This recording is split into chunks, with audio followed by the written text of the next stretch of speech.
Good evening and a very, very warm welcome to you wherever you may be. It's episode 54 of the Geelong Region Soccer Show tonight, proudly brought to you by Galaxy United Football Club. A big thank you to Galaxy United, and later on tonight's show, we'll have a very, very special theme, Galaxy United themed program. So we look forward to that. My name is Tonci Prusak. I am one of your co-hosts for tonight's show. It's going to be a bumper show, and it's always too big a show for one person to deliver. So we always need to have another person coming on board, and that person is none other than Steve Curtin. A good evening and a very, very warm welcome to you, Steve. Great to have you on board on this drizzly Monday, the start of another week, hey? Oh, you couldn't have said it better there, Tonci. Thanks for having us again tonight, mate. It's good to be by your side here, even if it is virtually. We're ready to go for another big show. And how exciting is it this week with This Girl Can Week running from 22nd to the 28th of March. Yep. Really good initiative, and also celebrating that with Geelong Galaxy sponsoring our show tonight. We have a lot of talk about what's happening with the Galaxy girls out at Stead Park as their NPL girls season is underway, and the new VPLW team will be kicking off soon in that new league, should I say, pretty soon. But mate, how are you doing? Very good, mate. It's been a massive week. To be honest, I'm actually quite drained. A huge weekend of it is like that. A huge weekend of results. We've had FFA Cup action. Well, we're having FFA Cup action soon to be. Nike FC Cup. The NPL started. The Men's State League. There was, and we will talk about this in the news section as well. A lot of interesting stuff that is doing the rounds at the moment, and it has to do with the local media, or football covered in the local media. So we'll talk a little bit about that. But who are our guests, Steve? We've got a plethora of guests in tonight's show. Yeah, looking forward to speaking to our guest tonight. One of our sort of regular guests, I suppose we've had on before. He's the president of Geelong Galaxy, and that's Mr. BRANKO KRSTEVSKI. So looking forward to chatting to him. He'll be up first, and then he'll be followed by the new senior captain at Galaxy United. That's EMILY SUTCLIFFE. And to wrap it up, we've got an exciting thing going on, Tonci, that you know a little bit more about, I think, at the Leisuretime Sports Precinct, and their venue manager, Brad Roberts, is going to have a chat to us. Now, what will that be all about? Can we give away? It's a new program, yeah. I do believe that it is a first for Victoria, and Brad will talk. Brad is more commonly known as Mr. Futsal, if you like. He's the head of Futsal Geelong, and obviously with his he manages Leisuretime Sports Precinct, which is also oversees Barwon Valley activity centre there as well. So home of futsal in Geelong. And in the last year or so, we've had soccer sevens and you name it, football fives, etc., etc. So it's been there's been, he's got this new program or this new program at the Leisuretime Sports Precinct, and it is a football themed weight loss program for men, and it's called Man v Fat Soccer.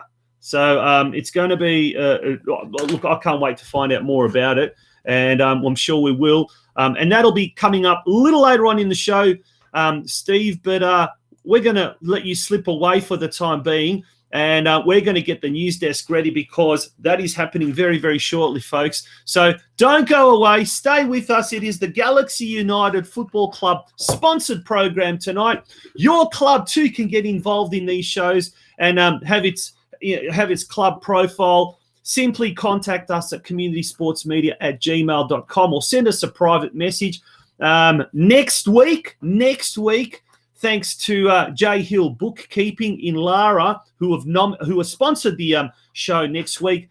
They have nominated Lara United Football Club as their club of choice. So we will be speaking to the folk at Lara United FC. Plus, we've got a big announcement regarding a guest for next week. So don't go away, folks. It's News Desk is up next.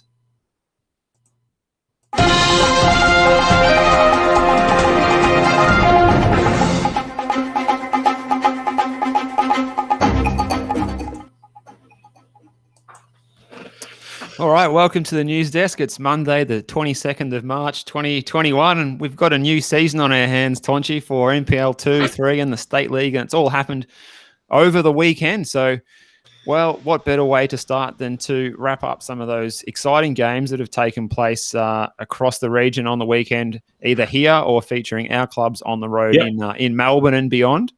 So shall we start off with the let's go to the top. Let's go to NPL. Yep. Let's look at some of the results that happened in the NPL competition. So first things first, let's look at the results, and then we'll look at the fixtures. So we've got the fixtures. Yeah. The results. We'll get the results up first. Anyway, I'll lead us off, mate. North Geelong Warriors, they played the 5 o'clock game out at Alco Park, and that was a bit of a thriller, a 3-3 draw with the visiting Northcote City with Luka Jurkovic goals on 24 and 82 minutes, and Lockie McGrath on target in the 34th to ensure that, well, I guess everyone who turned up there didn't leave disappointed. Now, speaking of getting value for money, over at Stead Park, Geelong Soccer Club came from 2-0 down to win 4-2, courtesy of goals from Michael Yasewski, Dom Swinton, John Malimi and Mitch Johns. So a real thriller for everyone who made it out to Stead Park there, the Jenna Steele Stead Park on Saturday night for that 5:30 game. Also, one of the clubs, I suppose, of interest in the region, Western United, their new academy team debuted and had to come from behind win over Box Hill United in NPL 3 at Wembley Park with goals from Iam Majok and Manulak Agurk. Yeah, now that was that correctly. Yeah, that was a fantastic result. The fixture out at Stead Park. I mean, there we've got some footage there. Unfortunately, we haven't got any sound, but that's the dressing rooms afterwards. To come down from 2-0 in any game is quite unbelievable, really. To win at 4-2. And to be honest, I thought Geelong Soccer Club was going to be a team that may struggle in NPL 3 because they had lost quite a few key players, including I think their star striker Daniel Kuczynski, who'd defected over to Caroline Springs George Cross in State 1. But look at that. That's great to see. And it's good to see the little tackers involved as well. They involved the kids there as well. Now, we don't have audio, but if you actually saw that, and this is taken from Geelong Soccer Club's Facebook page, I think there was a fair bit of swearing actually off the what's it called? Off the camera. Yeah, maybe it's maybe more family friendly at this 7 p.m. time slot that there's no audio. I also saw on their Facebook page that John Malimi free kick was right in front of the home fans under the veranda there. It was filmed, and he beat the keeper at the near post from the dead ball. So audacious attempts paid off for John Malimi there. So and as you said there, you've got those fixtures coming up now. So and there we go. And there's the fixtures coming up for on this the screen weekend. there, and Moreland Zebras, they're going to host North Geelong Warriors at CB Smith Reserve in Fawkner at 3 p.m. on Saturday. Now, I've got good authority that match will be one of the live streamed matches. So if you can't make it out to CB Smith Reserve in Fawkner, you can catch that one from the comfort of your own home on the Football Victoria NPL Victoria streams. You stole my thunder, Steve. I was about to break that. I had it on good authority that is. I don't think it's even been confirmed or has been publicised. But you are right, my friend. You're on the ball, and that is likely to be the live streamed fixture from CB Smith Reserve. A great come from behind draw by the North Geelong Warriors. They were leading 2-1, and then they were down 3-2, and then they came back to level 3-3. Luka Jurkovic, the young 18-year-old striker, and it was one of the youngest, according to coach Željko Gagula, one of the youngest, if not the youngest, North Geelong team in its 54-year history. There were 4 players that made their senior debuts. That is absolutely incredible. I think they're all teenagers. So kudos to the Warriors pushing the youth. Doveton and Geelong Soccer Club. Well, Doveton hosts Geelong Soccer Club out at Waratah Reserve. Now, mate, this would be really interesting. It's the first year that we've had this unified NPL 2 and unified NPL 3. And in years gone by, they always used to consider the Eastern Conference was that little bit stronger, a little bit tougher. But Geelong did very well last week, and now it'll be interesting to see how they perform against one of those southeastern sides in Doveton. Do you know much about them, Steve? Yeah, I just had a look at the results last week, mate, and Doveton have started the season very well. They had a 5-1 win over Whittlesea Rangers at Epping Stadium on Saturday. So yeah, they're looking the goods if that result is anything to go by. So yeah, look, I think Geelong will have their work cut out, but if they you couldn't pick a more team lifting sort of experience to come out in round one against North Sunshine Eagles, who are sort of a pretty parochial club. Go 2-0 down and come back and win 4-2. And the scenes in the rooms there said it all. And they'll have a lot of momentum going into this game at Doveton. And I think they'll do the western side of the conference as it were previously. They'll do us proud on the weekend when they travel over there to Waratah Reserve. Waratah Reserve. All right. Let's quickly now move along to the State League. Lots of State League action happening here. We're going to fly through some of these results, actually. If we go through, we'll start from the, sort of in numerical order. Yeah, we'll start with State 1. So Corio, they conceded an 89th minute equaliser to ensure the points were shared with Altona City at Kim Reserve on Saturday night. New recruit Festim Almazi on target for the Eagles in the opening minute, while Alison Lima doubled the tally on 81 minutes, but just wasn't quite enough to get the 3 points, but a good effort nonetheless. And you've got a bit of vision there, I think, of that one. Yeah, there we go. We've got, so this was Altona, so all the footage from Kim Reserve. So well done to the folk there at Corio Soccer Club. Well, I don't know if that was Santino Mamone or I got a bit of Santino footage from the weekend, yes. Yeah, I'm not sure if it was Joey Big ups to Santino on sharing that. Yeah, and this is like, I think, right at the start of the game, right at the start, after 20 seconds, a goal was scored. It is a bit sort of, the footage is a bit kind of grainy, but there you go. You can actually sort of pick up that little bit of it was fantastic to see, and there's a little bit more footage happening here as well. So this is good to see. Corio did exceptionally well, really did well, absolutely fantastically. What a start for Almazi joining Corio and scoring in the first minute of the first game of the season. Yeah, and look, not only that, but he did exceptionally well. Like just to keep that composure as well, and slide it away. And there's historic footage of Surfside Waves' first ever, I guess, taste of State League football. And geez, was it a baptism of fire? We'll talk about that a little bit later on. Their State League 5 action there against Keilor Wolves. And look, they did score 2 goals. That's a great thing, but they did concede quite a fair bit. But we'll talk a little bit more about that. But big cheerio out to the president of Surfside Waves, Mike Sutton, who provided this footage. And they've got a massive home tie against a Geelong-based team next Saturday. And they will also be celebrating their 25th anniversary as part of that day. So big news coming your way with regards to Surfside Waves. But a little later on, let's move along. Rangers, have a look at this. Defeated Moreland United, also away 3-2 in State 2, Steve. Yeah, great result there for Rangers, off to Moomba Park to take on Moreland United and holding off the hosts to win 3-2, courtesy of strikes there from Patrick McKenna, Aidan D'Andrea and Carlin McCloskey. Some young faces in that starting team for the seniors there too, as you said earlier with North Geelong too.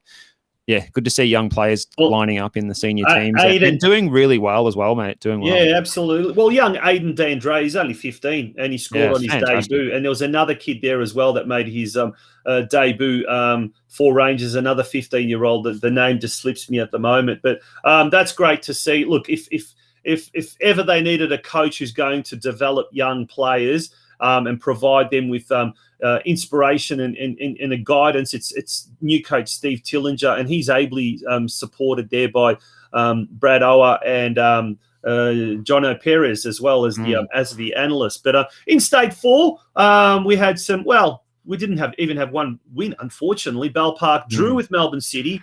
They created many chances, I'm told. They just didn't have someone up front, and they needed someone in the mould of Mio Marinovic. And in fact, it was Mio that I saw the following day that said they created some great chances. And a big shout out to the the big man himself. Perhaps they'll be on the phone to me. Maybe they will be on the phone to get him out of retirement. What are you up to next Saturday? Yeah, Golden Plains lost to Melbourne Uni at home, 0-1. But the big upset happened at Banyule Warrior Reserve. Surf Coast, the club that we featured in last week's episode of the Geelong Region Soccer Show. Unfortunately, they had their colours lowered to Laverton 1-0. So, That in fact, next week I think is going to be a big derby in the State 4. We'll talk about that a little bit later on. But let's move on. Very exciting. State 5, Steve. State 5. Barwon started in style. The Geelong League. yeah, exactly. Barwon started in style, winning 4-1 in this fixture against West Point, which had been rescheduled to Hoppers Crossings Grange Reserve. And I'm seeing in the comments, you guessed it, Brenton Ray was there on hand to see the match. He said they were very impressive. And after going behind, the Grovedale Bay side were shocked into action with goals from Oki, Bell, Bonnie, Ben Houston, Nathan Need Zvitsky, and Anthony Thomas. Now, I'm going off the club's Facebook page for the goal scorers there because the Sports TG results has got different goal scorers or slightly different goal scorers. So we're going to trust Barwon's socials over the Sports TG, I think, today, Tonci. I think so. I think, and they do a pretty good job, I must admit. Barwon Soccer Club do a fantastic job as far as their social media is concerned. And some clubs are absolutely brilliant. Other clubs need leave a lot to be desired. But look, for those clubs that are, improving, let's say their publicity machines, good on you, folks, and keep it up. And you can never have a perfect media campaign. You can always improve. So keep at it. Other results, Steve, there in State 5. Well, speaking of wins, Lara United, they had a good home win defeating Maribyrnong Greens on Saturday. The goal from Pietro Volpe was enough to see the United get home with a very professional result there and a good start to the season. As you touched on earlier, mate, Surfside Waves wasn't a great start to them, going down 6-2 at Keilor Wolves there at Green Gully Reserve.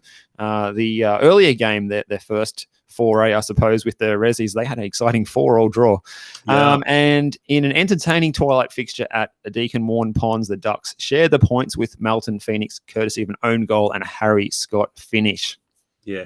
Now, moving along to this weekend's fixtures, some beauties there, absolute beauties. State 1, Carayo's very, very first home clash or home game in State League 1. They come up against FC Clifton Hill at 3 p.m. at Hume Reserve. Now, this is an important game because Clifton Hill are one of those teams that are expected to kind of maybe be at the other end of the table, at the foot of the table, along with Corio. So when Corio comes up against these teams, really it's a must-win game, especially at home, Steve. Yeah, that's right, mate. And I saw Clifton Hill didn't get any points in round 1 at home. They went down 3-2 to Whittlesea United. So as you said, it's all to play for there. Corio got to get their 3 points, and if they can do that, well, they're on track for a good start to the season. Now, before we move on to the Rangers in State 2, Ramon Brasileiro, he is the goalkeeping coach there at Rangers. He's come forth and said Jack Holton, that's the fella, 15 is the one who did his debut on Rangers development squad last Saturday. So, Ramon, thank you very much for that, being a part of the show tonight. Keep your comments coming, folks. It's great to see. Great to see. And Santino Mamone, well, shall we put this up? Yeah, I think we are. Get your ASS at home to see Corio Saturday, 3 p.m. Come on, lads, lift. And then his own president, Mario Gregorio, says, and it's free entry this week against Clifton Hill as well. So there you go. The Corio Soccer Club publicity machine is in full throttle. Now, Rangers are away once again to Lalor United. 2 or 3 weeks ago, they came up against Lalor United at HR Uran Reserve in Melbourne in the FFA Cup. They now come up against Lalor United in the league. That's going to be happening in State 2. But State 4, look at that. We've got our first local derby, Steve. Yeah, there it is. Pretty excited. It's Derby Day this Saturday at Bannockburn Recreation Reserve as Golden Plains host Surf Coast at 3 o'clock. Can't wait for that one. While Bell Park, they're at home again, this time to Truganina Hornets, who picked up a point in round 1 themselves. Yeah, so that is going to be Two very important games, considering that none of those three Geelong-based teams in State 4 captured the 3 points. So early in the season, it's very important, especially when two of those teams, Golden Plains and Bell Park, respectively, are playing at home. Now, State 5, Deakin Ducks, they'll be taking on West Point. Now, the fixture says 3 p.m., which is a little bit of an unusual time. Yeah. Normally, Deakin kick off at 5:30 p.m. So if there are any Ducks supporters out there tuning into the show tonight, let us know in the comments section if that is actually confirmed that it is a 3 p.m. kickoff. That's it. And I'm sure there's many tuning in tonight, many Ducks. Hello to all the Ducks out there. Let us know if that's actually correct. Yeah. And then we'll skip the next one and we'll talk about that at length. But Ballarat SC then host Barwon at Tricado Park in Ballarat on Saturday night at 7 p.m. So if you fancy a drive up the highway, we're not talking about Princess Highway, we're talking about the Midland Highway. Here's an opportunity to take in some good football action, and that is in Ballarat on Saturday night. But all roads lead to Shell Road Reserve in Ocean Grove, Steve, for blockbuster, the first one between Surfside Waves and Lara United. Yeah, that's it, mate. It's a new derby, and there's some celebrations going on as well for Surfside Waves with the club anniversary, and of course, just the fact that it is their first home game in State 5 and against a Geelong region team. That's fantastic. I hope they get a really big crowd down there. And I saw down at Torquay today, the local paper down there. What is the local paper down there? I can't think what it's called. Is it the Surf Coast Times? Yeah, I think Surf Coast Times. They actually featured, they obviously impartial to Ocean Grove as well. They featured the Surfside Waves in their little piece in the sports section, which was good to see, and getting a bit of notoriety for their foray into State 5 in that article, which was good. Yeah, it's good to see. Look, down on the peninsula, you've got the Bellarine Times, then you've got the Surf Coast Times, you've got the Armstrong Creek Times, I think the Golden Plains Times, and more recently the Geelong Times. And majority of those, particularly down the Surf Coast and down Bellarine Peninsula, you've got a lot of those publications covering the local teams, and that's great to see. We want to see more publicity. We want to see the clubs being a lot more proactive. The clubs being more proactive. Did you hear me say that? And it starts off with your social media.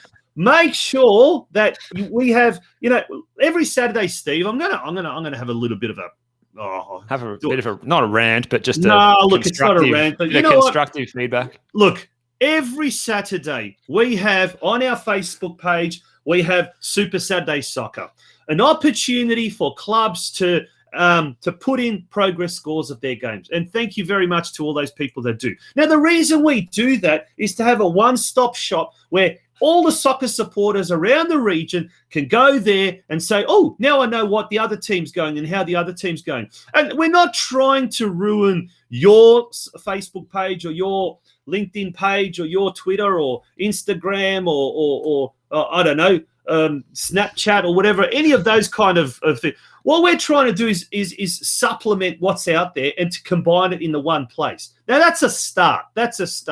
Now, on your own Facebook or your own social media, folks, please give us score updates. Your own fans want this. And it's annoying when you get teams who do the great thing. They put team lineups or they announce the game. But then during the game, there's no score updates. So what's the point of that? That is the whole purpose of social media. So we need clubs to be a little bit more proactive and not so reactive. Tonight, we've got some really good numbers tuning into this broadcast, and we want to see that quadrupled. We want to see that, much, much bigger, because what happens is the more publicity is. Do people understand this, Steve? I don't know. The more publicity for our sport, the more it's going to grow. I think a lot do, mate. I think. Yeah, I don't know. Just a bit of a rant, but you know what I'm saying. Yeah, I think a lot of us do, and I've seen a lot of really, and big ups to everyone who's putting out that really good content and keeping us abreast of basically every goal that their teams are scoring in the men's and the women's on Saturday and Sunday. To all the club administrators who do that, they're volunteers doing it in their own time. Keep it up. It's great work, and we love to see it. Now we need to move into these. What have we got? These fixtures on the screen now. Well, we've been through that. I think it's the Nike FC Cup results now coming up. Yeah, let's get into those ones. Okay, so the first one on your screen there, Lara United, they defeated Brimbank Stallions by a cool 14 goals to nil. And I've got the goal scorers 3 to Hannah Gauci, 2 to Vivian Lau, 3 to Ella Jane Riley, 2 to Izzy Wilkinson, 2 to Jasmine Naragi, and goals also to Jara Davey, Kelsey Icardi, and Rachel Zara. So well done there to the girls from Lara. That is a huge, huge win. Speaking of big wins, North Geelong, they defeated Hume City up there at ABD Stadium in Broadmeadows. Another hat-trick for Lara Herrich, and goals for Luisa Kump, Olivia Ortiz, and Marcelo Fierro. My apologies. I did the graphic for that, and I just noticed that Hume City is spelt with a small H. That is nothing disrespectful. It's simply a typo. So please. They were humbled. They were humbled. It's not trying to belittle Hume City in any way.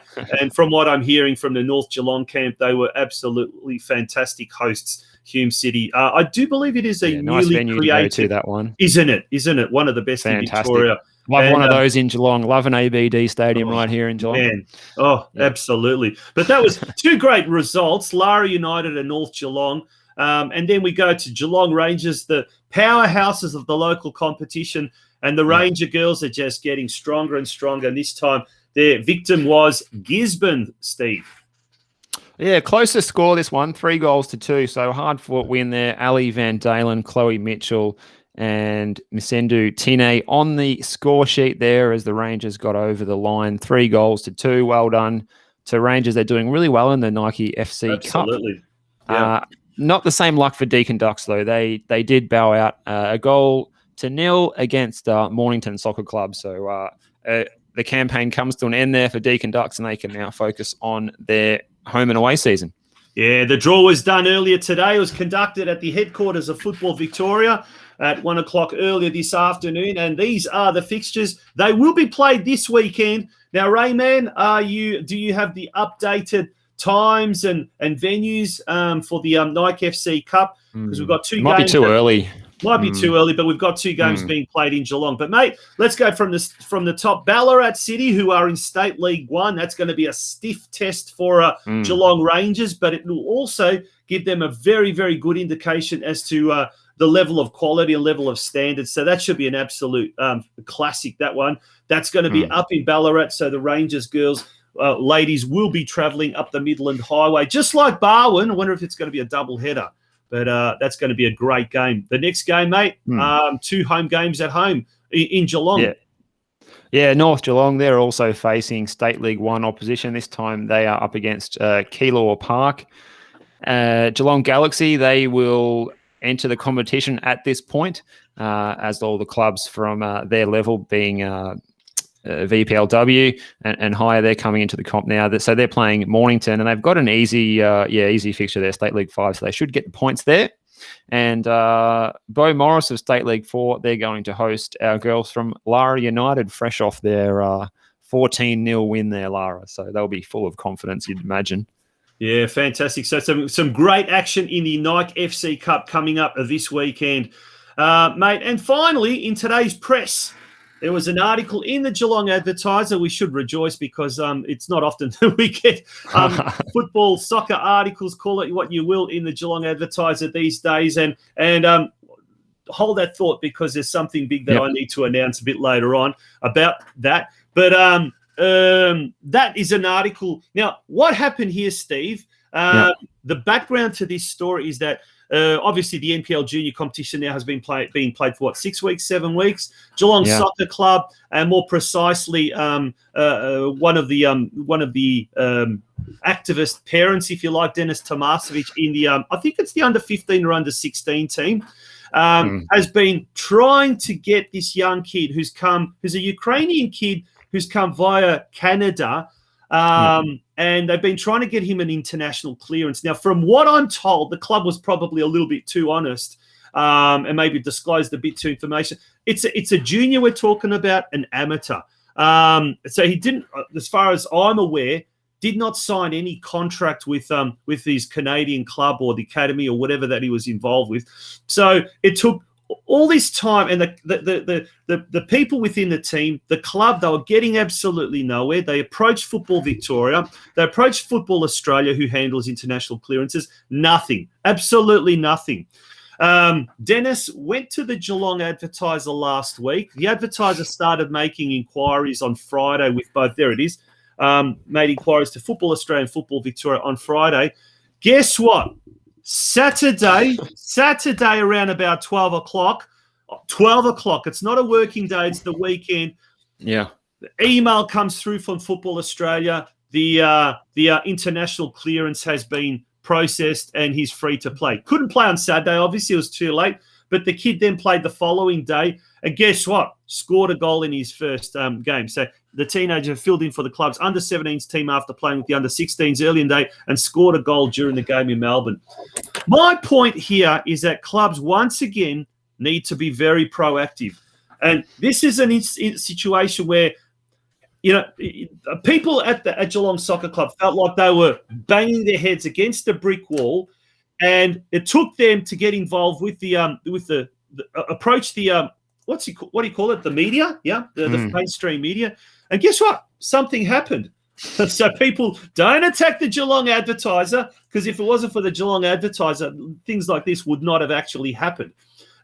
So clubs need to be a lot more media savvy. They also know how to generate the publicity machine. I keep on going back to what I said, but phenomenal outcome for the Geelong Soccer Club and for the young lad, and indeed the parents and team managers and coaches and what you're not, that really went above and beyond the call of duty to be able to get a positive outcome like that. So it's being portrayed as soccer shoots itself it scores a known goal and shoots itself in the foot. But the reality is here, But the reality is here is that common sense has prevailed, and if it required the media to get involved and for this to happen, it should never have got to this stage. No. But the outcome is a good outcome, and we can move on. But mate, that's pretty much it, I'd say, for the news this week. Is that right? Anything else happening? Oh, look, there's plenty more going on, but I think that's all we've got time for in the news. Yeah. The news segment, providing our guests are ready to go and Branko's ready to join us on time. But yeah, I have to say that when Yuri scored yesterday, the young 15-year-old, there would have been a very, very big amount of cheering going on from all around the pitch, because that's so awesome that he was able to get on the field and score a goal after going through all of that.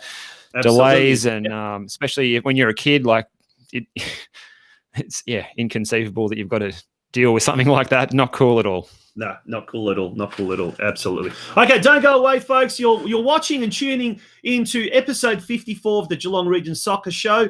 Don't go away after this short break. It's all about Galaxy United. It all starts with heart. Put it into everything you do and extraordinary things happen. 500,000 people are changing their lives every day with Anytime Fitness. That's 500,000 hearts beating as one. Join them.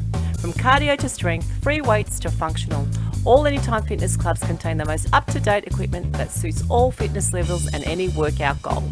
With your Anytime Fitness membership, you have access to our clubs all over the world. Give your fitness fix 24 hours a day, 7 days a week, wherever you are. Anywhere, anytime. Here's a special offer. Mention this radio show and receive 50% off your joining fee and the rest of the month for free. So what are you waiting for? For more information or to join the Anytime movement, pop into the Geelong City, Highton, Leopold or Drysdale gyms, or text the letters FNR and your name to 0477 225 518 and our membership consultant will get back to you. Anytime Fitness, looking after your health and fitness, anytime, anywhere.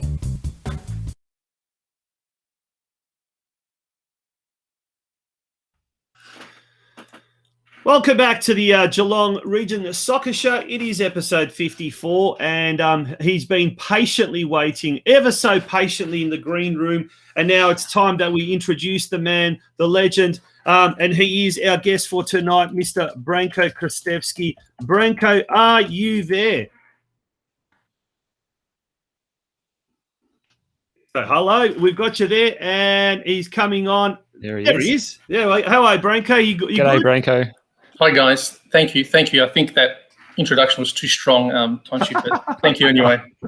Mate, thank you very much for joining us. It has been really hard, obviously, because there's so much happening this weekend. Was one of those, I won't say crazy weekends because, mate, it is good to have football back, isn't it? Yes. But there's just so much happening, and it's exciting. It is exciting. So without further ado, mate, tell us what is happening off the field at Galaxy United, because I'm sure there's a lot to talk about. Yes. Look, thank you for having us on the show. We love talking about soccer. We can talk about soccer for hours and hours. So we're really happy to be on your show. We are underway at Galaxy. We've done all of our recruiting. We've done our trialing for our juniors. So all of our teams are set and they're underway. We've just completed round 4 of our junior matches. We had a big fixture against Calder United, one of the giants of female football this weekend. Our junior teams did very, very well. Our 17s and our 15s, under 15s, have both had very impressive victories, which we're very happy about. And now we're focusing on our senior program. So there's some footage there of that game, by the way, Branko. So that was the under 15s game, wasn't it? Yes. This is that's our under 15s. That's Liesel taking a shot at goal. Yeah. I think the under 15s are actually undefeated so far. They're on top of the ladder in the girls' NPL competition. So, they're one of the favourites to probably have a crack at the title. So we're hoping the girls can continue their early form, and we can hopefully have a flag by the end of the year. Now, Calder United, I mean, they are one of the front runners, aren't they? I mean, they're really one of the tough teams in the NPL. And for the girls to destroy them 4-0, that is a phenomenal effort. Yeah, actually, our 15s are very, very talented. Even when they were 12 under 12s, though, they actually defeated every team in the NPL competition. So that group has pretty much stayed together. We've added a few players to the group, but the playing group is pretty much the core of it is still together. And I think if they stay together, they're going to be dominant probably right through to seniors. So we're very excited about keeping that group together. Same as our 17s. Our 17s are really, really talented as well. They've had a couple of wins already. There's the core of them. There's about 6 girls. They're actually state representatives. They've actually been the futsal nationals. So we're really lucky to have them on board. And watching them play, it's a big thrill. So we got. What about the other girls to keep them together? Yeah, let's talk about the other girls as well. So the under 13s and the under 17s. How are they going? Yeah. So the 17s, they're the group that I was just talking about. They're doing really well. They're probably we've suffered a few early season injuries. There's about 4 players with long-term injuries. So we're hoping that in the next weeks they'll start coming back, so performance will get stronger. But I'm expecting them to be to make the finals. They will definitely be a top 4 team. I think if we can keep them injury free, probably even a top 2 team. The 13s, the under 13s, they're a development team. It's a new team. It's a bottom age team. They're new, so we're working really hard to accelerate their development. We've got our technical director. We've got a couple of really, really good coaches on board, working with them 3 times a week, trying to accelerate them to get them to be, by mid-season, end of season, we can hopefully get some better results. But they're a great group. They're very enthusiastic. They're at every training session. They're giving it their all. They notched up a victory against Box Hill in pre-season, and they had a draw with Bayside as well pre-season. So they're for a brand new group, 8 new kids. I think they're really performing well. Exciting prospects. Now, Branko, with the differences this season with the seniors playing in the new VPLW competition, how's the preparations differed from previous years when you've been in the NPLW? Obviously, the girls have got a Nike FC Cup game coming up this weekend. Has the off season looked a bit different? Has the preparation on and off field for the seniors been any different to the other years previously? Well, our our program has pretty much is similar. So our coaching staff, Rob Casher is our head coach. He's been pretty much treating the program like an NPL program. We're kind of setting it up so that we can easily transition back into an LPL program given the circumstances go our way. So it's been demanding. And the girls have been working really hard. This year we kicked off the season a little bit later, so it's a bit of a difference. Previously we'd start the season, October, November, December. This year we started it after the new year. Gave the girls a bit of a longer break because of the COVID interruption was a bit harder, and so it's been a little bit slower getting into the groove compared to where they were last year. The conditioning's not really up there yet, but it's building up. The girls have had a bunch of practice matches now that are. They've had the last 2 weeks where they've actually had NPL W opponents, Calder, Alamein, two of the giants. So we're, they're building up. We're getting we've got a few new faces as well. So, they've got a gel. It's going to take a bit of time, but in a short period, in a couple of weeks that I've seen them play, I can already see a big improvement in the performance. And hopefully this weekend we've got our first night cup match against Mornington. Hopefully we can get a result there. And to add a little bit of excitement, we've actually organised to live stream the match as well. So fantastic. If anybody is interested, please you can log into our Facebook page and you can watch the games, see how we fare. So yeah, we're behind the team, behind the senior group. What time's kickoff, Branko? Has that been confirmed for the Nike Cup game? It's not confirmed, but we've set it up with Mornington. We were trying to get a Saturday game, but couldn't do it. So it's probably going to be a Sunday afternoon, 3 p.m. kickoff at this stage. That's to be confirmed. That's how it's looking. Now, it's very coincidental that on the Galaxy's Facebook page, there was footage of the Mornington versus Deakin game and a beautiful message from Galaxy, commiserations to the Deakin girls. But guess what? It's revenge time. Now, Galaxy is going to be able to take out revenge on that exact same team that defeated our Duckettes. So now the Galaxy, they're primed. Is there going to be a little bit of extra motivation to do it for the Ducks, to do it for Geelong and exact some revenge on those Mornington girls? I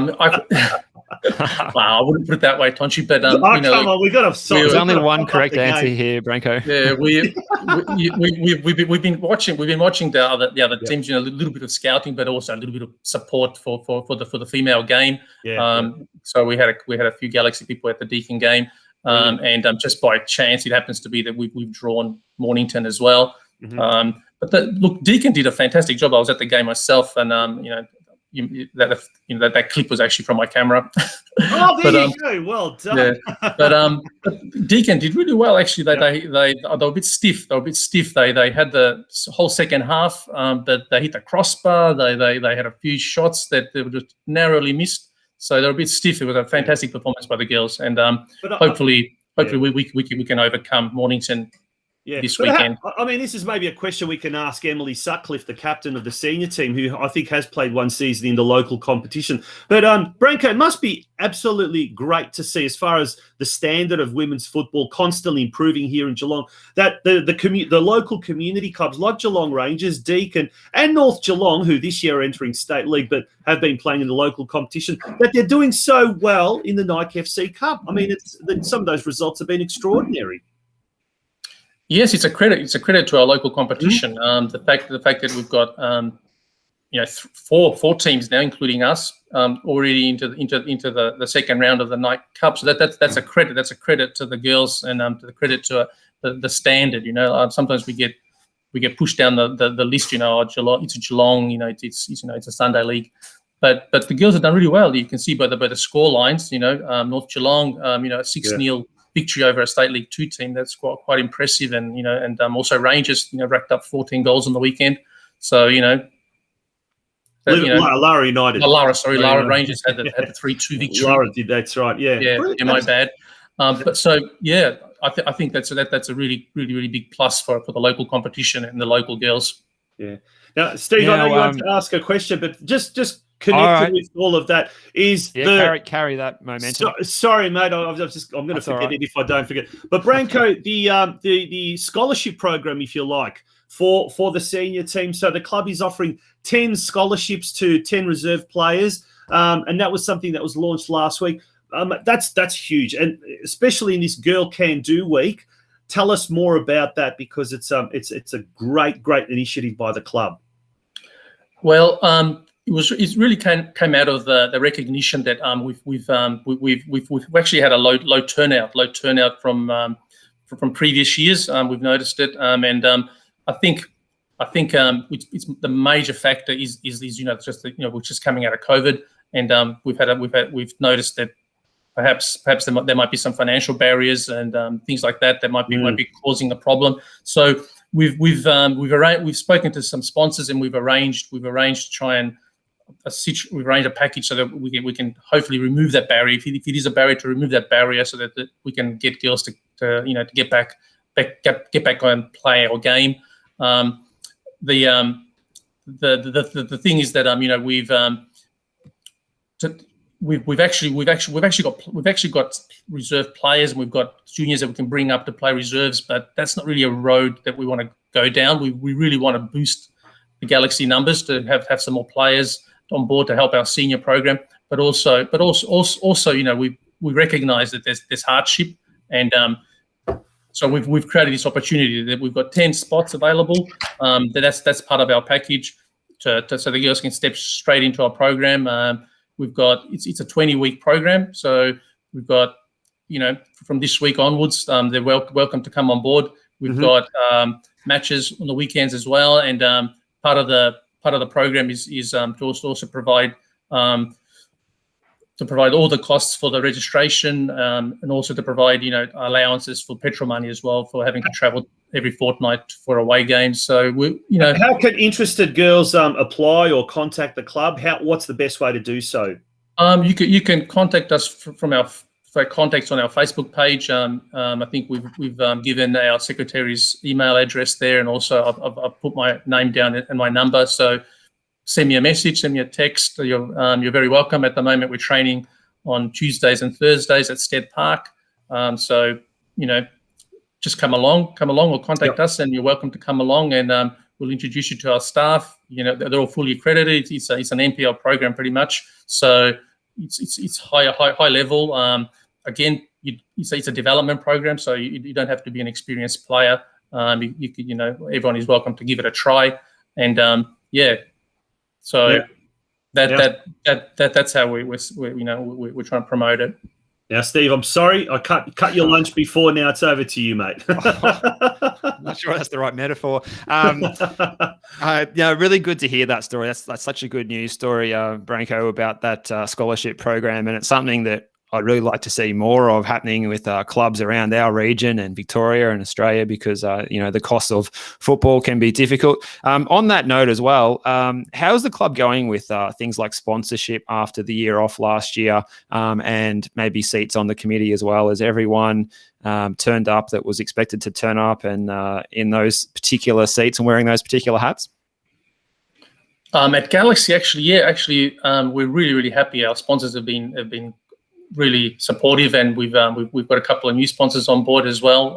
All of our sponsors are on board still. No one has dropped out. So that's fantastic. That puts us in a much strong position to keep producing our program. And now we're in a position where we can actually build on it. We can do the extra things. We can do the media coverage. We can do the live streaming. We can offer incentives for girls to come back and play. So we're really happy with it, and a big thank you to our sponsorship manager, Andrew Vivian. He's been fantastic in generating that support. I don't know if you guys know Andrew, but he's a established cricketer. He used to be with the North Geelong Cricket Club. He served as a presidency there, so he's been able to help us, and also help us advise us with managing the club and running the club. So he's been a fantastic asset to us, and a big kudos to him. Mate, it seems like there is a lot happening at Galaxy United, and it's great to see. And kudos to the club for great initiatives, not only such as this scholarship program, but the live streaming as well, and going off your own bat and doing things like that. Absolutely to be admired. It has been an up and down kind of a history for Galaxy over the last few years, but it certainly looks like things are going in a bright new direction. So thank you for doing everything you do for the club and for women's football here, but also thank you to Galaxy United, because a club like that, the region absolutely needs a club such as Galaxy United. Yeah, look, and thank you guys for representing the female game, and your support is we really need it to make sure that the game can continue growing. As you guys are aware, we've got the World Cup coming up, which is going to create even more interest. I don't know if you guys followed it, but in February we also hosted a Geelong female tournament at the same time as the Community Cup, and we had 14 teams. North Geelong was there, Lara was there. It was fantastic, and we had a big turnout. We had 14 teams in Geelong. Many of them stayed overnight for the weekend, so it was great. Yeah, we were approached by Rohit there from Sandy Bay Media to help promote. Unfortunately, we didn't go to air until last week, but we did certainly repost some of the posts and footage. So that seemed like a really good thing. Will that become a regular occurrence? Will that become an annual event? Well, hopefully it can be. If there's interest, we'll get behind it. We're very, very motivated to keep the female game rolling along and building. So there's other initiatives too that we're looking at. Like 7-a-side, 9-a-side, off-season tournaments and stuff. Things that we can help out with, things that we can participate in as well. We want to be connected, much more strongly with Geelong, so with the local clubs too. So we'll be doing our bit. We'll be doing our bit to make sure that we support the game and support all of our local clubs. Awesome, mate. Well, on that note, we wish you all the very best, and hopefully a great season on and off the park for Galaxy United. Once again, thank you very much for supporting the show, and also indeed sponsoring tonight's episode. It is an absolute pleasure to have you guys on board. Okay. Thank you, guys. Steve, that was BRANKO KRSTEVSKI, the president of Galaxy United FC. Some great things happening there at the Geelong's only female club, or female-only club. And now our next guest, mate, we're going to go from off the field to on the field. Who's coming up? That's right. We've gone from the president. We're going to now move onto the field and speak to the club captain for 2021. It's Emily Sutcliffe, and she's on your screen now. Good evening to you, Emily. How are you doing tonight? Hi guys. Yeah, really good. Thanks. How are you? Good, Emily. Well, thanks. You've had a very, very busy day. It's only Monday, and it seems like all of us are just absolutely stuffed. But you're heavily. Before we talk about Galaxy and everything like that, we've been talking about the Girl Can Do Week, and I guess one of the greatest ambassadors for female football in this region is yourself, because not only are you obviously captain of the women's team there at Galaxy, but you're heavily involved in coaching and also guiding some of our brightest young talents, boys and girls, but you're heavily involved in coaching. Here's an opportunity, I guess, to tell us a bit more of what you do behind the scenes and how much you've got, what's the word? How much passion you've got for the round ball code. Yeah, definitely. So I got offered the job about two years ago with Football Star Academy as the head coach and operations manager around the Geelong region. So we've grown massively in the past 2 years, and it's been outstanding to see the participation from girls as well. So we start from 5 years old all the way up to about 14, 15 years old, and we provide sessions in schools during lunch times, PE sessions, after school, all that kind of stuff. So yeah, I'm working full time. It's great, a lot of coaching hours, and yeah, around all the different schools. We've just been down in Ocean Grove today, and we launched that not long ago, and we had 76 girls sign up for the first session. Wow. So yeah, it's been absolutely crazy, but it's really good. It's going really well. So this must mean that you sort of live football 7 days a week. You're coaching and then you're playing on weekends. All the time. I've took on the assistant coach role with our under-15s as well. Yep. So yeah, it's crazy. I'm up all day coaching in the schools and then straight to training 3 nights a week for myself, but also trying to get to the under-15s where I can. Weekends are also crazy. So yeah, it's got a bit much, but we'll get there. And tell us about yourself, Emily, as a player. What sort of player? What can people expect to see from you out in the field when you're actually playing yourself, when you're not coaching? And your history at Galaxy. How long have you been around there at Galaxy, and what led you to the club? Yeah. So obviously, I'm not from Australia, not from Geelong. I'm not sure if you can Is it tell by the Liverpool? accent, but no, North Wales. Oh, no, another Welsh Fowler will hate person. me. Oh, Craig Fowler. We Wales can't are- get away from the Welsh, can we? Yeah. No, it's good to see you. Probably. Yeah, they're the best ones coming out of that tiny little island. So Craig's South Welsh, isn't he? I think he's South. Well, let's say Yeah, he must be. Yeah, I think the accent yeah, differs a little it's bit a bit between north and different. south. We're closer to north. But so I grew up playing through FA Wales and against kind of academy leagues there where we were playing. I played for my county, which I suppose would be state out here. And then played against the likes of like Man City, Liverpool, Bolton. There's a lot of different academy leagues around there. So grew up playing there. Played down in South Wales. Actually, I went to university in Cardiff. It's one of the biggest sport unis there. So played down in Cardiff as well. And then, when it was, I suppose I should have been pushing it my most when I was about 17, 18. But like a lot of girls around this age, which is kind of why my passions turned to coaching, just kind of dropped off when I wasn't getting where I wanted to be. And then I ended up coming travelling. I was only meant to be out here for 6 months. And as I think most British people do, we ended up being here for years. So I'm coming up to my 4-year mark in Australia. But it's, I purely moved to Geelong just for work. And then that's where I got in touch. Like you said, Tonci before, I did play with Geelong Soccer Club for the first year, me being in Geelong. So I didn't really know much about the leagues or what MPL meant or state league or divisions. And I just thought football for me is massive in terms of I wouldn't be in Geelong any longer across the world for my family if I didn't have football. So I think it's massive, especially for females. In my personal experience, meeting everyone at Geelong Soccer Club was so welcoming, and just absolutely loved being around the environment. And playing out here is obviously different to the UK, but I'm not saying it in a positive or a negative way. It's just different. So it's a really good way to meet people, and that's why I think it's so important. Me with my job, helping kids get their confidence and resilience as well. So it's massive for me. But recently made the step up to Galaxy as well, which for me now I'm a bit more settled. I can give that kind of time to football. I really want to try and push back up to where I was a few years ago. So that's for me personally, that's a goal where I'm trying to get to. Now, Emily, I guess when you played at Geelong, I think it was Division 2 of the Community League, so much has happened in these last 2 or 3 years, I suppose. And you've probably seen some of those changes. I think pre-COVID, we had the, Geelong Advertiser, or whatever they're called, the Geelong Community Cup, and it was the female version. We've had a lot more game. We've just spoke previously with BRANKO how some of the community-based teams are making their step up in the Nike FC Cup and doing exceptionally well. What can you put down to the, let's call it the exponential growth and improvement of standard in female football, senior female football in Geelong over the last 2-3 years?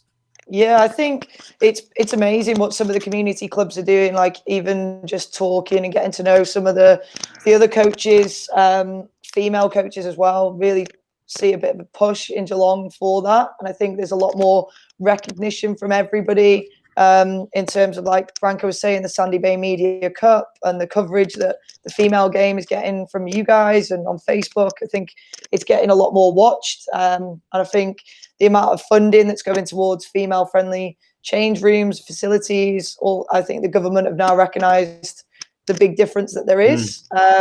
Don't get me wrong, there's still times where, boys are taking, under 16 boys are taking precedence on senior women, which to me, I think that's something that's the next to be addressed, and we've got a long way to go. But we're making heading in the right direction, which is the best thing. And like you said before on the show, with the World Cup coming up as well, is going to be huge for Australia.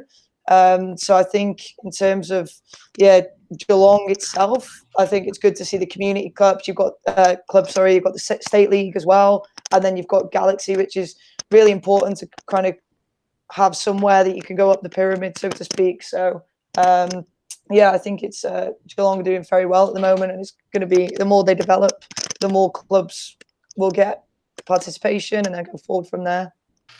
Steve. Very good. Now, Emily, it's so good to hear, speaking earlier with Branko, all these initiatives that are going on, like the scholarships for players, the live stream. I'm assuming that you're playing against Mornington this weekend, and your friends and family back home will be able to watch you play, hopefully. Yeah, I'm not, unfortunately. I'm away from tomorrow, and a rescheduled trip from when we had our snap lockdown. So I'm unfortunately away. I got the dates a little bit wrong. I thought we were playing on the 10th of April. I didn't know we were going to be this early. So fortunately, I'm not going to be there. But in terms of Sandy Bay Media, did a big live stream, and I think a few of our games have been live streamed recently. And I know my mum and my granddad have been waking up early to watch it and all everything like that. So just in terms of being able to do that kind of thing is, again, another great initiative to add for a female team, to be able to be streamed and watched and all over the world. As you know, it's a great thing.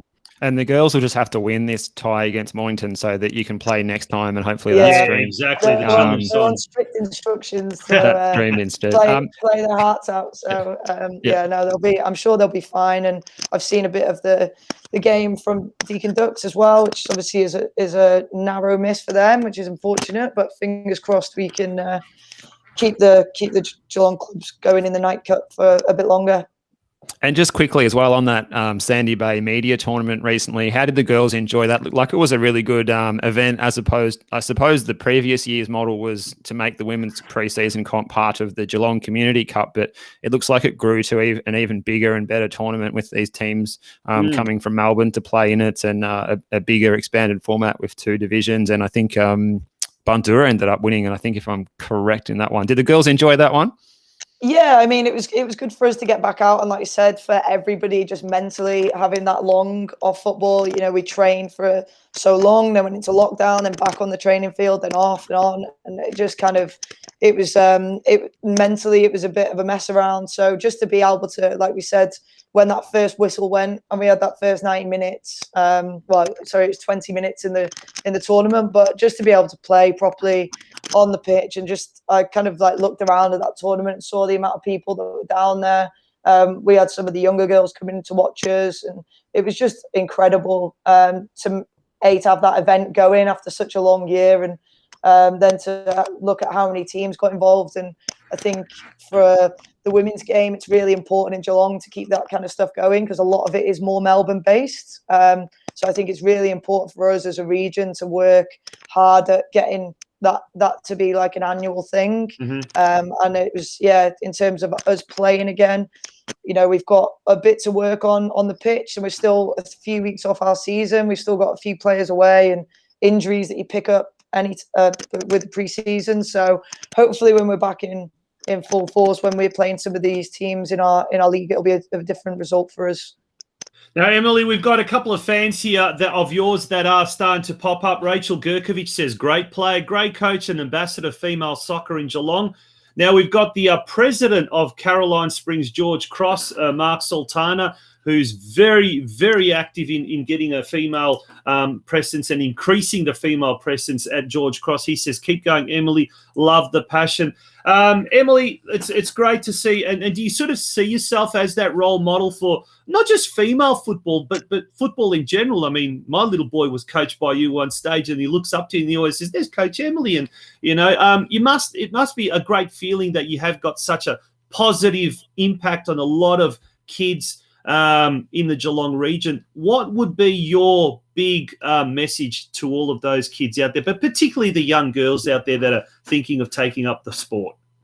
Yeah, though, I think I just do my thing, and if hopefully I can affect a few kids and get their confidence up, and if they start playing football and enjoy it, then that's a win for me, really. So In terms of giving them a message, I'd just say a massive one for me is never give up. So never give up even if you're on the field and it's a ball going out of play or a tackle or 90 minutes and you're blowing and you can't get to the end, just never give up. And even off the field as well, like a big thing for me is just creating great people on the pitch, but also off the pitch as well. So yeah, that'd be from me. But absolutely brilliant. I love that idea of never give up. It's something that people can learn, that attitude, that not just on the field, as you said, but in life in general as well, because you're always going to take setbacks and knockbacks. And that's why I love football so much. It's just a microcosm of life itself. But Emily, absolute pleasure having you on board. Hopefully it's not the last time. I'm sure there'll be an opportunity to get you on board the show here again. But wishing you all the very, very best for the season ahead, and of course for the weekend away this weekend. Cheers. Thanks, Tonci and Steve. Appreciate it. Thanks, Emily. That was Emily Sutcliffe, the senior team captain of Galaxy United. Geez, what an inspirational figure she is. Yeah, good chat. And I think, the comments from Mark Sultana and co in the chat there said it all. Very impressed, very devoted, very focused on what she's doing, and speaks very passionately about it, as you can tell there of what she's had to say. Really good to see, really good ambassador for football in our region. Fantastic. And I guess North Wales as well. Yeah. I think it's training night tonight for Craig Filer, so he'll probably tune in a little bit later on. But yeah, look, the Welsh, they've done it like you know what, like so many various ethnic groups in around Australia. And that's the beauty of our sport, the diversity within our sport, and the contribution that all of these people make is just absolutely incredible. That's right. And it was multicultural round on the weekend as well. It was too. Football Victoria. Absolutely. Yeah. Geez, so much happening. You just cannot keep on top of everything. Now, Brenton Ray, he's got a speaking score of update. He's got a breaking score update, ladies and gentlemen. NPL 2 action as we speak. Kingston City 0, Werribee City 0. Kingston City down to 10 men after a 25th minute straight red card to Gerondaras. So the Ray man, he's going to be keeping us up to date all throughout the evening. So we really appreciate that. But mate, coming up next is a very, very interesting program that is going to be launched in Geelong. Well, I think next week with an information night. And we're going to find out all about what it involves straight after this break. So, folks, don't go away. Here's a little snippet of what we are talking about and what, in fact, this program is involved.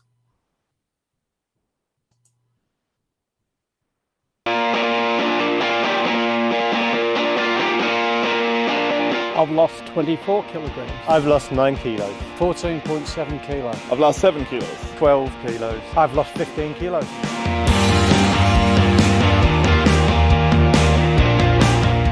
Man vs. Fat is a weight loss initiative designed to help men get involved with their health.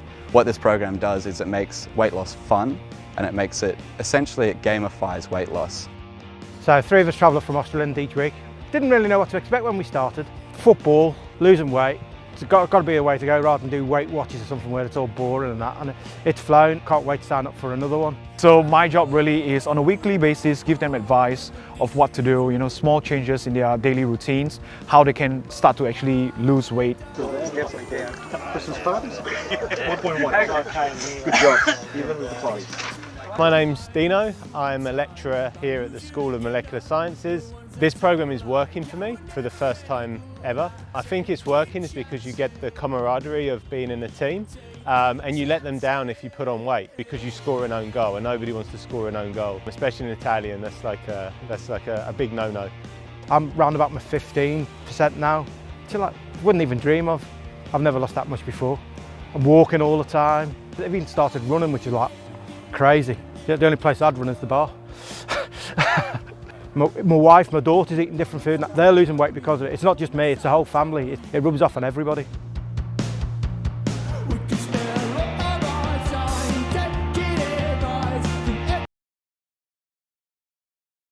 There you go.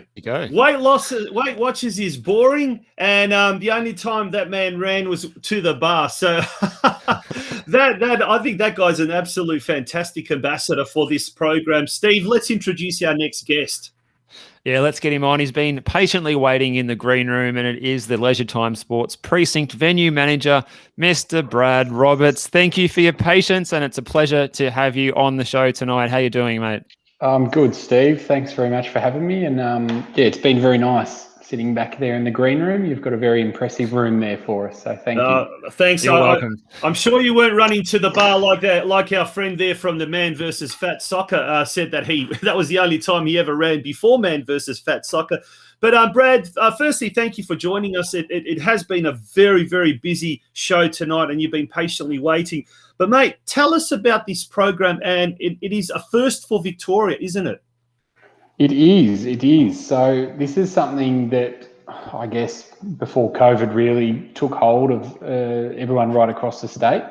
It was a program we were originally looking at, and when I say we, the City of Greater Geelong and the Leisuretime Sports Precinct in particular, but looking at bringing it to Geelong sort of mid last year. Obviously that all got put on hold with everything we've been through with lockdowns and everyone's been hurting, but been a little bit of time in the planning stage, but yeah, we're absolutely thrilled to be bringing this program to Geelong, and yeah, hopefully get a lot more men in the community more active, that's for sure. And I must admit, I probably feel a little bit guilty talking about a Man v Fat soccer program in the middle of, I guess off the back of BRANKO and Emily there before as well, but this Girl Can Week, it's probably not ideal to be talking about a men's program, but I think it is very, very important that we need more healthy and active men in the community, that's for sure.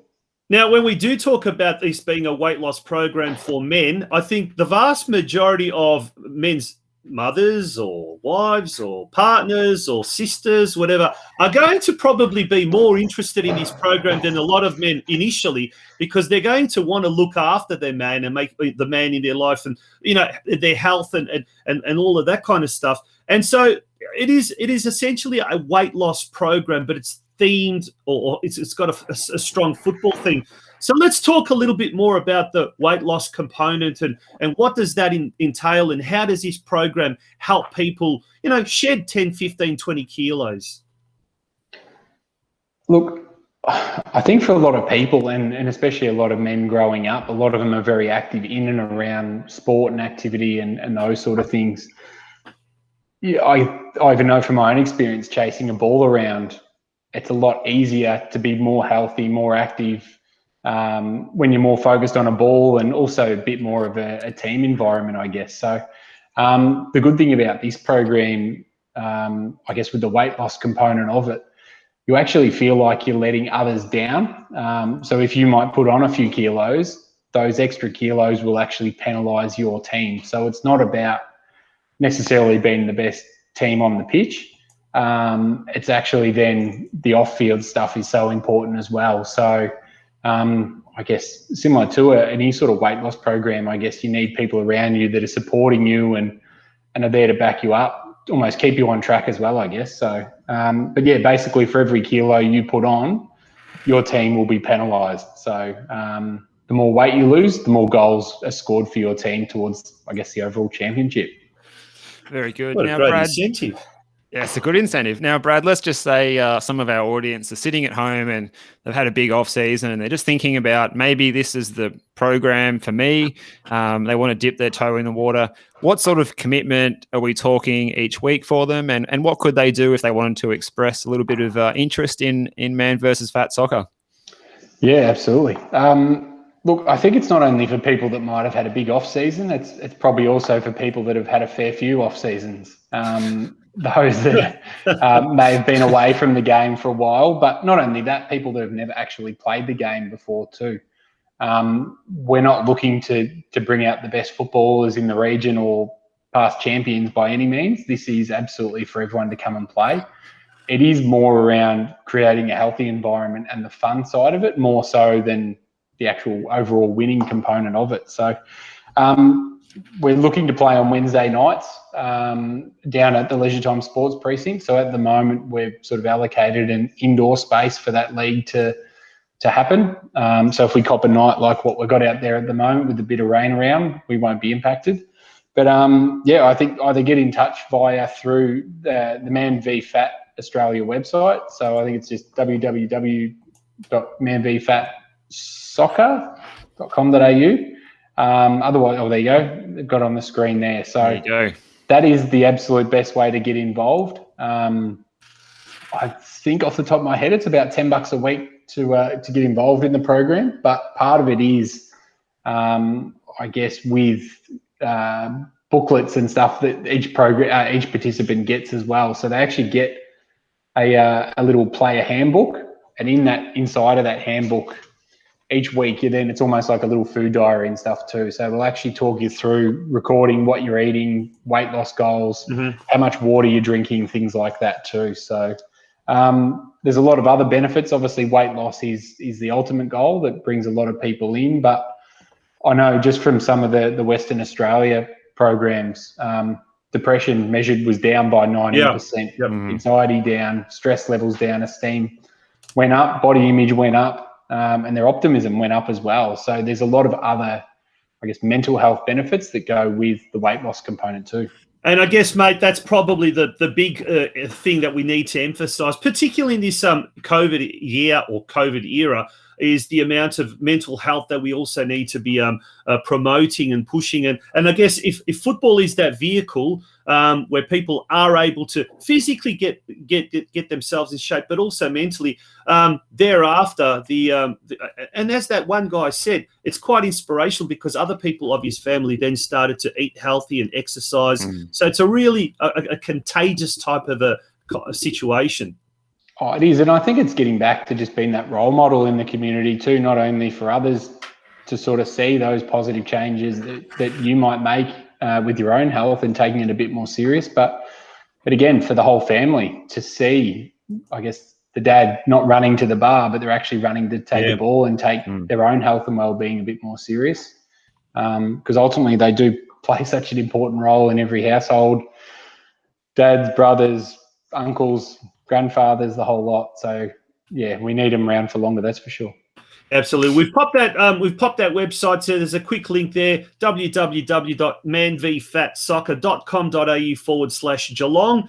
Register. I know you were telling me beforehand, people have already started registering, so that's great to see.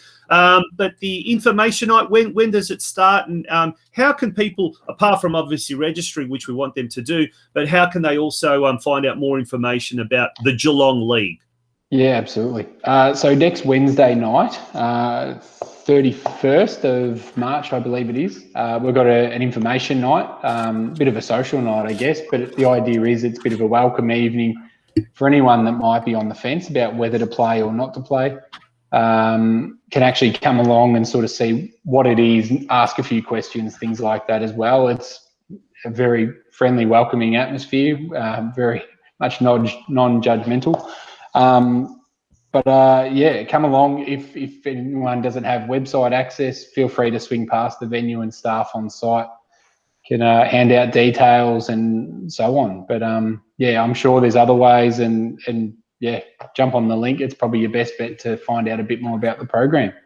And there is an interesting side note to that program, but we'll reveal that in weeks to come as well. But it is a great program, a great concept, and from what I'm told, that there are people outside of Geelong eagerly looking and watching with great interest how this program eventuates, I guess, because there's a lot of interest to maybe spread the word to Melbourne, Ballarat, and what you're not. But mate, it should be commended. It's a brilliant initiative for Victoria first, but also obviously more specifically for our region in Geelong. That's great. Thanks for having us, guys, and thanks for helping spread the word, and hopefully we can get a few more healthy men out there in the community. Absolutely. Thanks, Brad. Beautiful. Good Thanks on you. very much. Appreciate your time. That was Brad Roberts, the venue manager for the Leisuretime Sports Precinct. They do some wonderful stuff with the futsal, the soccer sevens, and what you're not. But yeah, that is a great program. manvfatsoccer.com.au/Geelong. Oh, goodness me. Oh. Is that the alarm? I think we've had a goal alert go off. Has it? All right. Do we have a progress update? Is that the Kingston FC? It's still 0-0 between Kingston City and Werribee City. And the A-League, Melbourne City's leading Central Coast 2-0. So no way. Well, high-flying Mariners could be coming a cropper in this particular fixture. But no, as you were saying there, Tonci, and great chat with Brad. And I think not only have we got a lot that we can lose, we've also got a lot to gain as well if this tournament goes well. Absolutely. So that's probably how I would sum it up. And hopefully it goes really, really well, and it can be a good news story for other parts of Victoria that might want to dabble into running a competition like this. That Geelong's already been there and done that and doing a great job. And hopefully we can come back and speak to Brad later in the year, and that'll be the case. Before we go, that man again, he's a legend. He should be knighted, Brenton Ray. He's come up with the latest news updates. McLaren and Atkinson goal scorers so far for Melbourne City. So Melbourne City currently leading Central Coast 2-0. Mate, thank you very much for being a part of tonight's show. Geez, it was a blockbuster, epic show. We had so much to cover, and hopefully the numbers were good. The viewing numbers were great, and we really appreciate all your comments and staying involved as well. So, and how can you support our show? Well, become a member. During the week, we had a couple of new members, and both from Barwon Soccer Club. Dale Harris and the new president there, Colin Drain, become members. So thank you, gents. I think Barwon Soccer Club now is officially club member-wise the club with the most members supporting this show. There you go. www.patreon.com/Geelong Region Soccer Show. Now, Steve, big news for next week. We've got Lara United as the featured club, thanks to J Hill Bookkeeping, who have nominated Lara. But, mate, I don't even know if I've told you this, but this only happened just prior to the show starting. We're going to have a representative from the Geelong Advertiser appear on the show next week to address the lack of, I guess, coverage in the mainstream papers or in the Geelong Advertiser. So next week we are going to have someone. We haven't confirmed who exactly that is, but it is going to be a representative of the Geelong Advertiser, basically to give their side of the story as to why, unfortunately, we're not getting, or football is not getting, the coverage in the Advertiser. So I look forward to that. It'll be a great episode, great show, and hopefully Lara United can record 2 more wins, both in the Men's State League and as well as in the we actually want the Men's State League to have a good game against Surfside Waves. We're not going to pick a favourite there. But certainly in the Nike FC Cup, yes, we most certainly want the Lara United girls to take out the win in their Nike FC Cup. Keep your winning ways going. Keep banging in the goals. Mate, all the very best for the week ahead, and I'll look forward to catching up with you again this time next week. Thanks, Tonci. Well done on a great show, and I've ran a bit hard earlier today, so I have to get a drink of water because I got a cramp during one of those interviews in Miami, but I managed to hold it together. So luckily, we're sitting down. Hey, yeah. Oh, I was put in for extra danger money, I think there, but no, we made it through. It was a good show. Well done, mate.